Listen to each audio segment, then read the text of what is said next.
Alright guys, so we're going to assemble the rear differential now. I got both halves cleaned up very well. I used some brake cleaner and some brushes. Blowed out all these little pockets in here, the Oiler tube to the needle bearing, and of course clean out the vent tube. And I had to get a new pinion gear because this one was basically trashed. You can see the big groove that it made from no oil.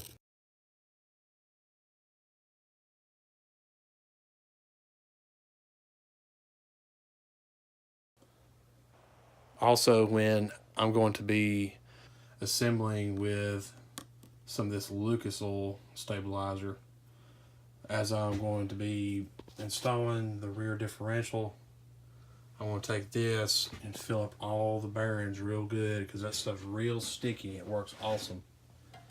And it kind of helps the oil travel uphill as everything's spinning and lubricates everything.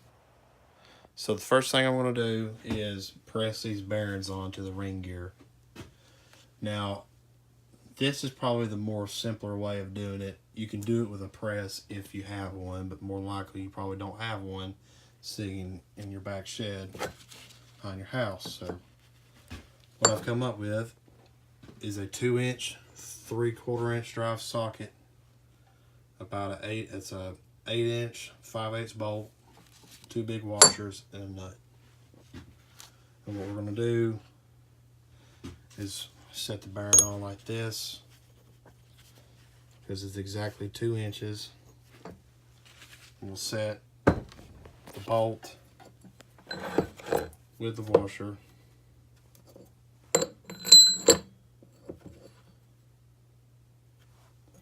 Set it up all like this. Then you want to set your rear differential on top.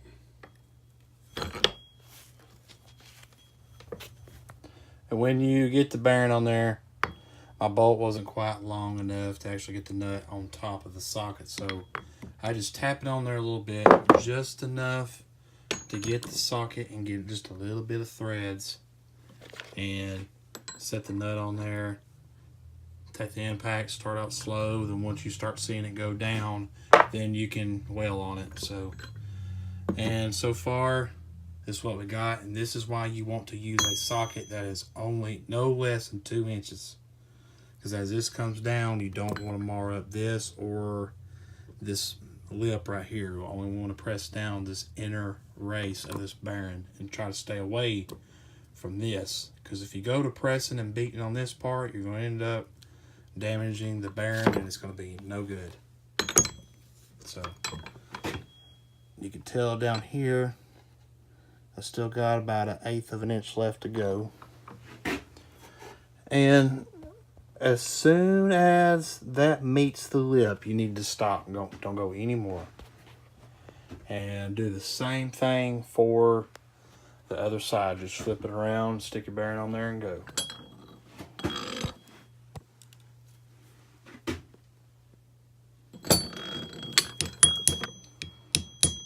Just tap it on there. Get about even. Get your nuts started. Center the socket as much as possible, and you see how I can spin this bearing? That goes to tell me that the socket is on the inner race of the bearing. That's the only part that we want to be pushing down. Stick your impact on it.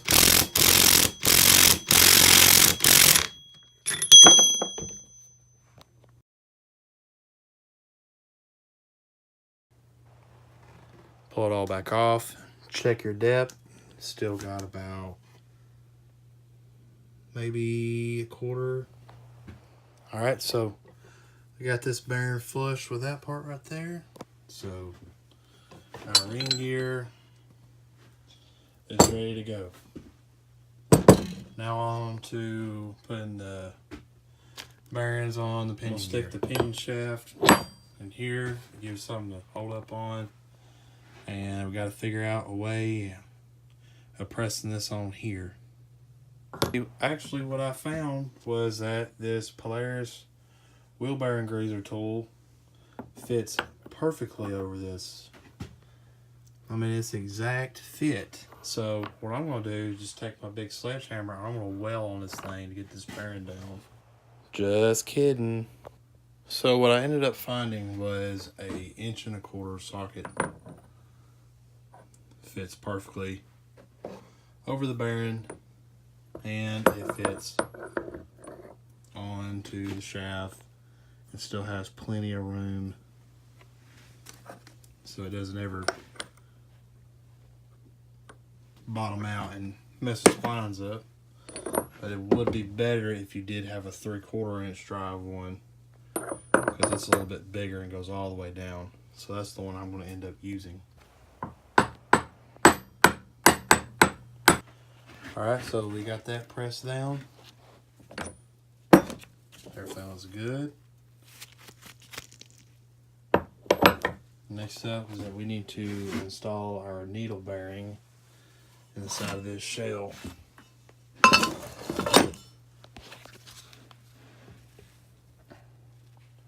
So when we install the needle bearing, there's 2 different sides to the bearing.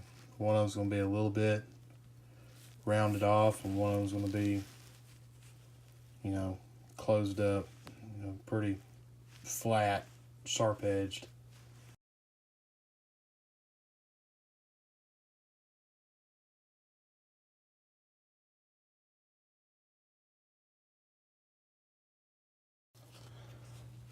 So start off sticking the needle bearing in there and kind of work its way in there. It's a very tight fit. Go all the way around it, make sure it's going in straight.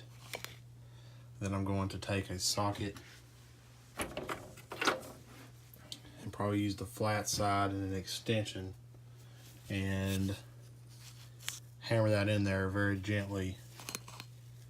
And that's the reason why I got 2 of them, wherever it went, right here, just in case I mess this one up, because these needle bearings are very easy to damage and the needles will fall out and then you'll just have a messed up bearing.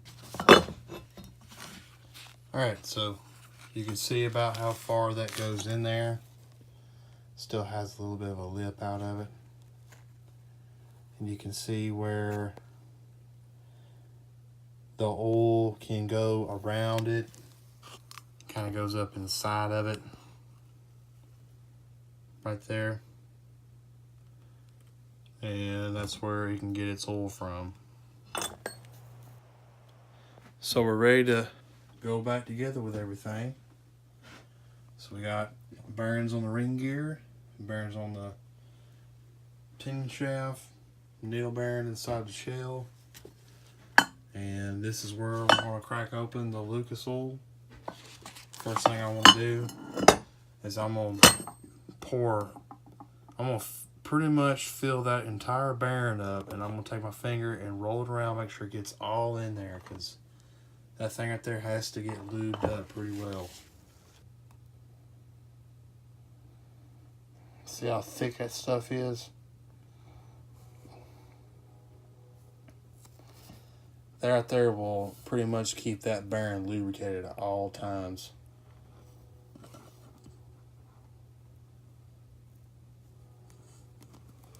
That mixes in with whatever oil that you're originally using.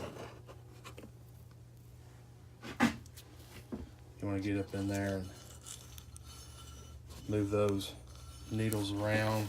And next we're going to be putting in our pinion shaft and bearing. Next we're going to be putting this in.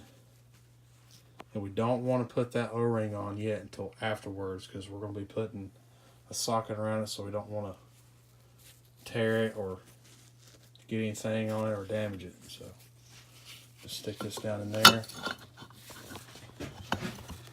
and try to line up everything. It's going to go in there straight as possible. So get that as far as down as you can go. I can't really tell if it's lining up perfectly, but you're going to have to stand it straight up so those needle bearings will kind of be sitting inside of it, because we don't want to hit the tip of them and damage one of them. So what I'm going to use is that 2-inch socket I have, and since we're going to be pressing in the outer part of the bearing, that's what we want to be pushing on.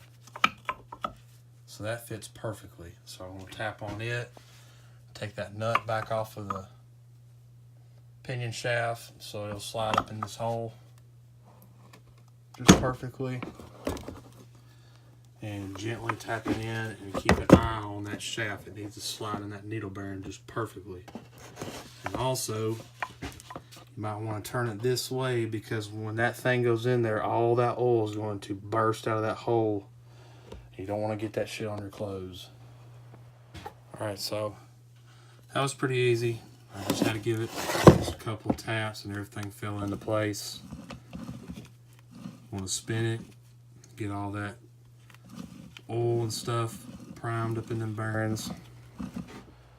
Alright, so we got our snap ring in. That is a pretty tough job to do because everything is really tight.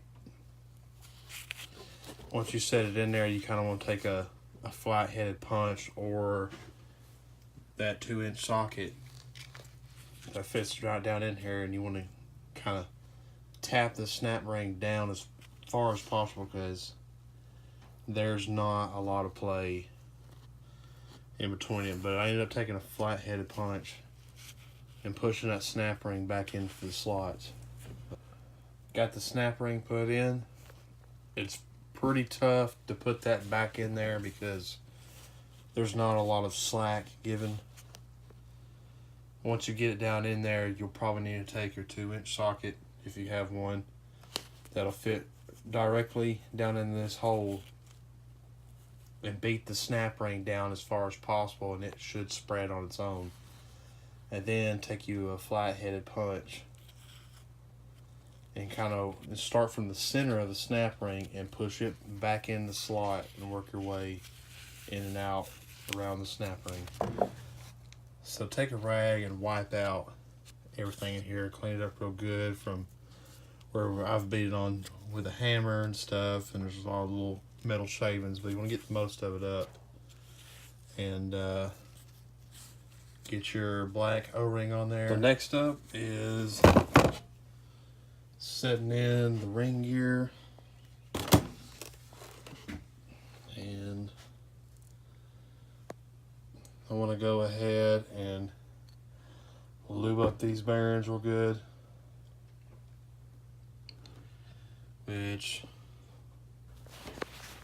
So up next is setting in a ring gear. And I want to go ahead and lube up this bearing. I'm going to stick some of that crap in here, and then we'll flip it over and insert it in here. And just go ahead and just put a dab of this stuff in here. Put some on this gear a little bit.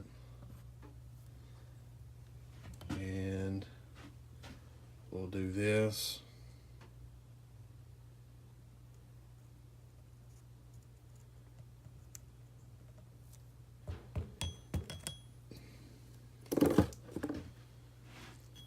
Get primed up real good.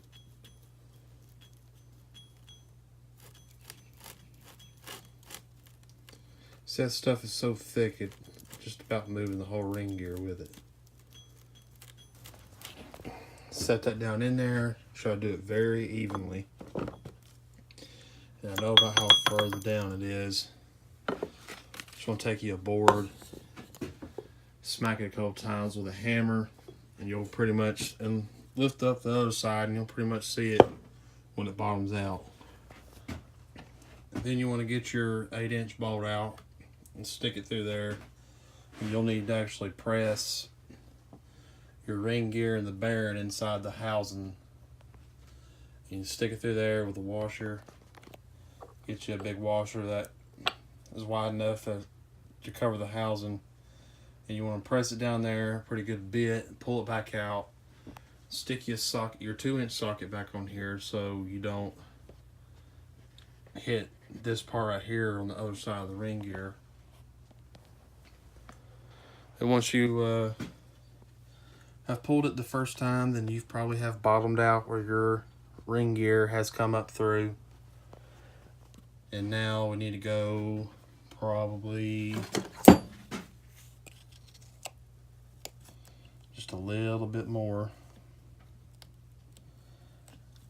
So what you can do is stick your old ring gear bearing up here so that will come through it. Stick a big washer and pull the rest of the way. So I've got it pulled into my housing. It ended up being a little too tight, as in when I was turning it, it'd go thump, thump, thump, thump, thump. It was just too tight.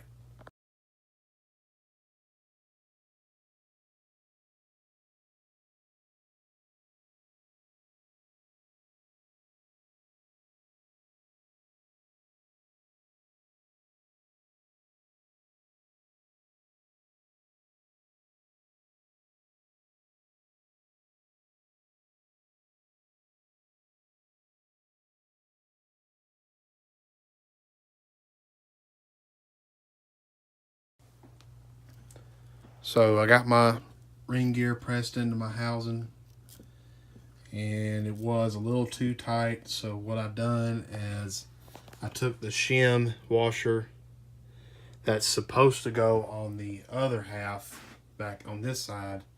I actually ended up putting it on this side because that gives me the perfect amount of backlash that I want. Everything feels really good, and which without it, it was so tight that it was kind of getting in a bind, is why I did that. And it might be different with yours. You just kind of have to play with it and find the best backlash with the ring gear and pinion that you have. So once you find whichever backlash you need, now we're going to be putting our other housing back on. I'd go ahead and set it up like this and stick your bolt through, because more than likely we're going to have to press it on. And you need to go ahead and clean up your surface where it seals together. We don't want any oil on it. We'll be going back to some Permatex and using some Ultra Gray. Just any kind of Permatex, like red or gray or black will work. Spread your silicone on there. Set your other half on top of there. Line it up with this bearing. Kind of take your hammer and beat around it to get it started. And then set you a couple bolts on all four sides just so it'll go down evenly. And then we're going to try to tap it with the hammer and see if we can get it to go down. But if it seems too hard, then we're just going to pull it with the bolt. So I got that pressed on there. Did have used the bolt. Kind of helped a little bit better to press the center of it down. Got all my bolts torqued down. Alright, now that we got the differential put together, got the oil lubricated in the bearings, everything's tight and alright, and now it's time for the seals. Basically all you do is just sit them in here. You just want to tap with a hammer, just lightly tap all the way around till you get down in there, and this is flush with this housing.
And once you get all that put back together, you can now start filling up your rear diff.